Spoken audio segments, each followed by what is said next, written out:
Ce paysage de vases, Ici, il faut prendre le temps d'observer, se poser et d'oiseaux, écouter. de sable. Un village tout petit, tout La modeste. forêt, Faire des huiles beaucoup plus Et charnues. on est heureux de vivre. la Je dune suis un descendant d'un des premiers et ostréiculteurs. enfin Un l'arrivée. paysage qui s'est rempli d'eau. Piraillant, le canon, jusqu'au ferry. Tu es entouré de beauté en fait quand tu es là. Il y a plus malheureux comme endroit. Je suis née dans cette chambre, vous voyez, face à ce beau paysage.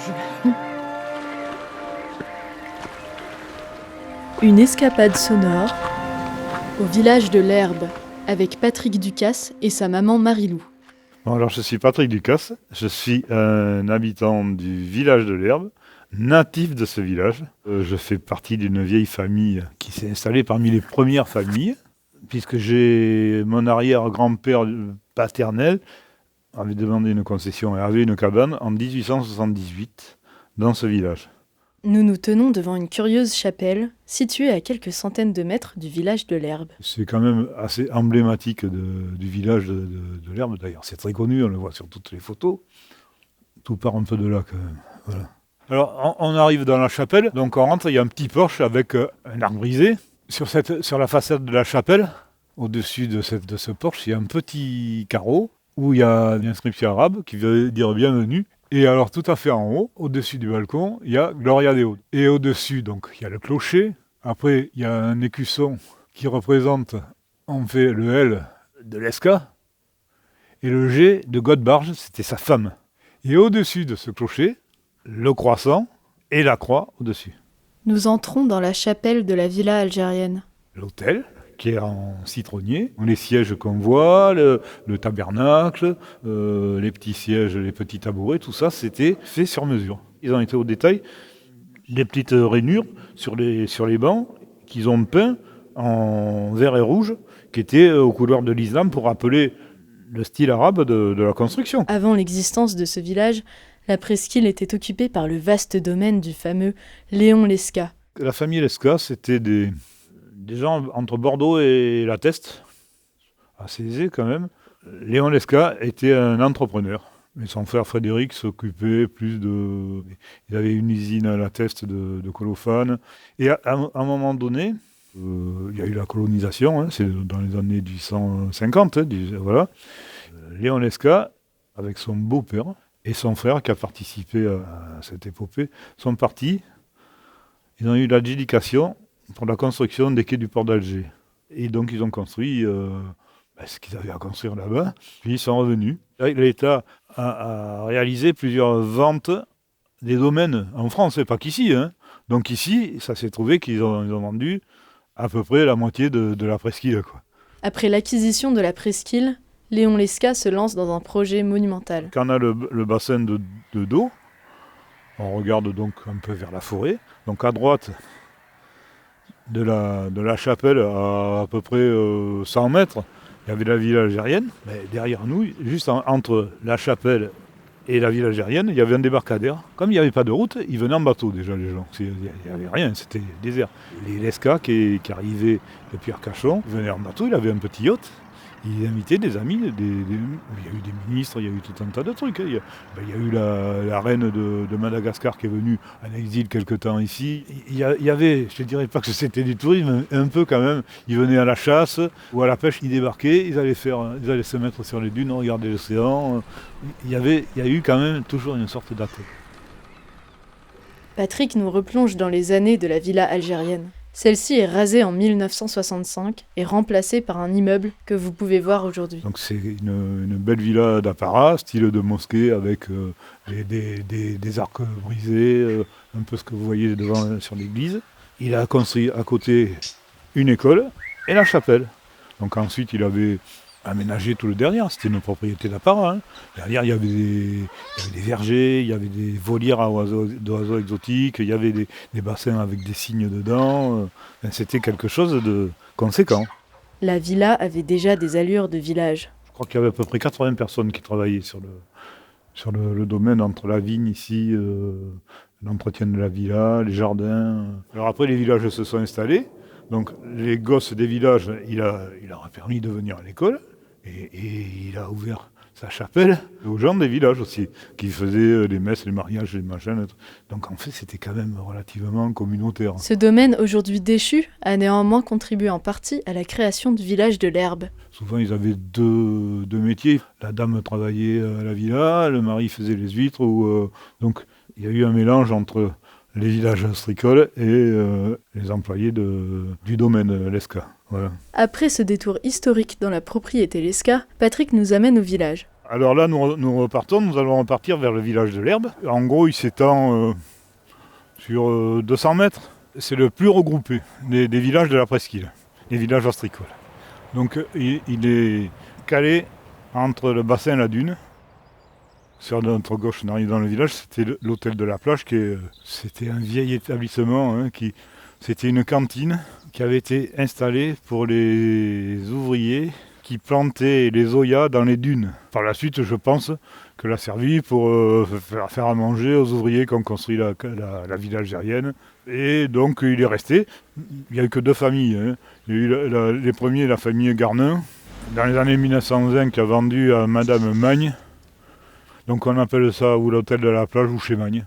Ma mère est restée, elle a travaillé pendant 20 ans comme cuisinière chez Magne, chez l'hôtel de la plage, parce que les filles la connaissaient.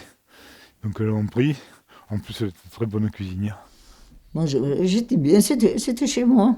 Marie-Lou, la mère de Patrick Ducasse, nous raconte ses années dans l'établissement. Et elle m'avait proposé, les dames de l'hôtel, pour aller travailler chez elle, faire la cuisine. Il m'a dit, vas-y, tu es à côté. J'y suis quand même restée pas mal de temps. Et c'était bien, on faisait la cuisine familiale. Les gens étaient très contents, les clients. Qu'est-ce qu'il y a aujourd'hui au menu? Bon, ils voulaient tout savoir. Il y en avait de Paris, il y avait des étrangers, il y avait Arcachon, ils venaient beaucoup, très souvent. L'été, il y en a qui venaient pratiquement tous les jours. Et aussi, ils ont regretté quand je suis partie. Après, ils mangeaient ce qu'ils voulaient. Ils demandaient. C'était au goût du client.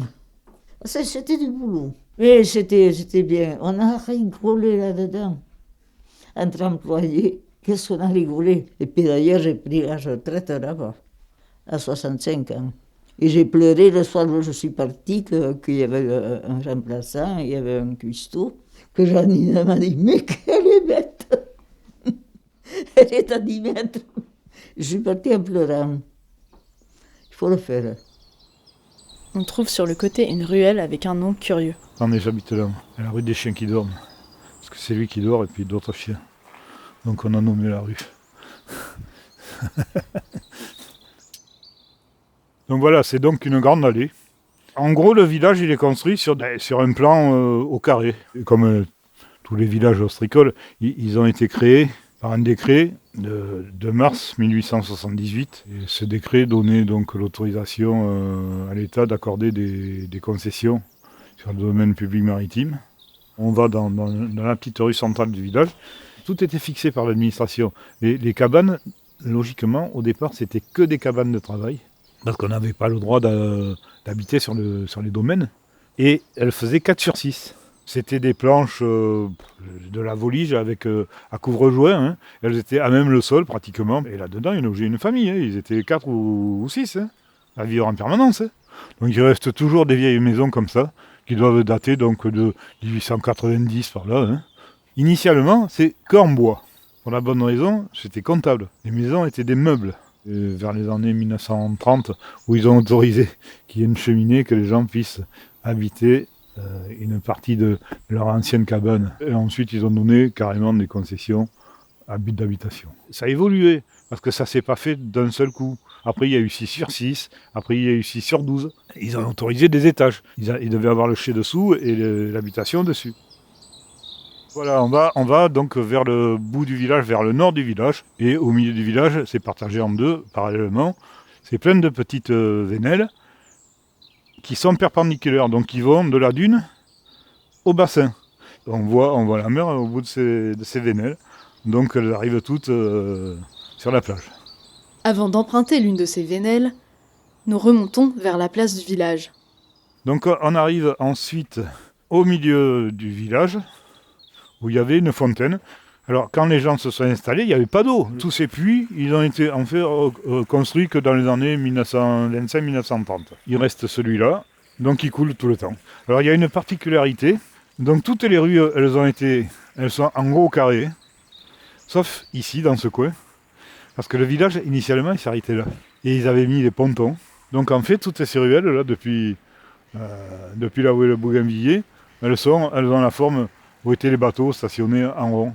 Après ce détour, nous nous redirigeons vers le bassin. Le village de l'Herbe s'est développé avec l'ostréiculture. Quand il y a eu l'ostréiculture qui s'est développée sous Napoléon III, qui a donné le statut officiel d'ostréiculteur. Ça n'existait pas, c'était que du ramassage, de la pêche sauvage. Donc les villages se sont montés par obligation parce que c'était désert la presqu'île. Donc on a distribué les parcs à huîtres.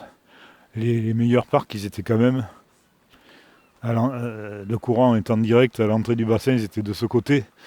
Et les gens qui venaient, qui sont devenus ostréiculteurs, ils sont venus petit à petit.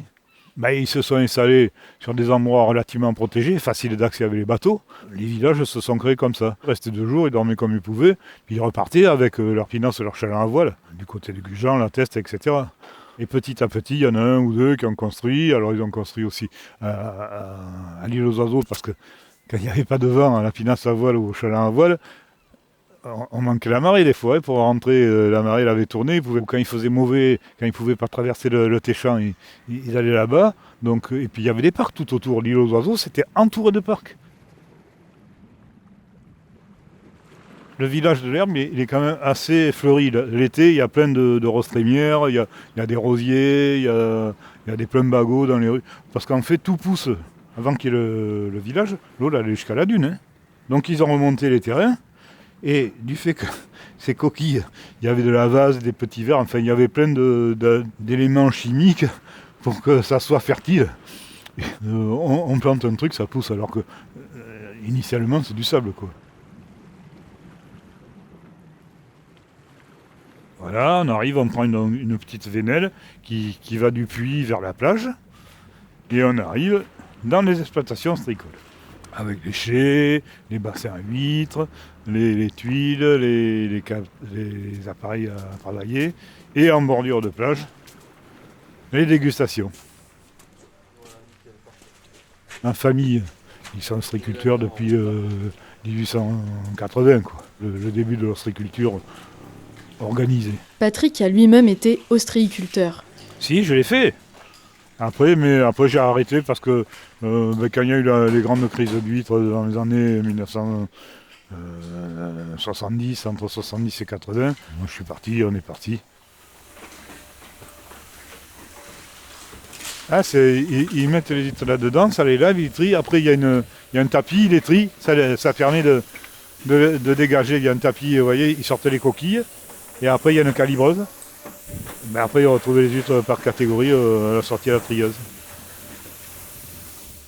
En longeant les zones d'activité ostréicole, nous arrivons au bout du village de l'Herbe.